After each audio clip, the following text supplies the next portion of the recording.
Sevişmän bir-birinizi söýün.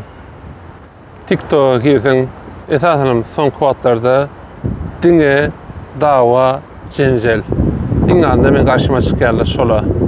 Elbetde, bu ýerde kiminki dogry, kiminki ýalňyş bilemek, sebäbi hiç gaýtynam tanamak ýa için seljerem oturmak.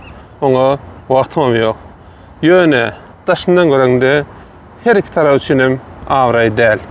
Şonuň üçinem bir dawa jenjele goşulmak niýetim ýok. Meni oňa goşmaň haýyş.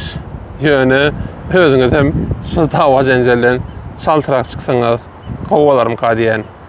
Sebäbi belki galmak üçin peýdalyk bolup biler. Hasabyny göstermek üçin. Ýöne, umuman Türkmen TikTok dünýäsi üçin gowdat ädiga belli. Aslında şeýle dawa jenjeller öňräm garşyma çykýardy.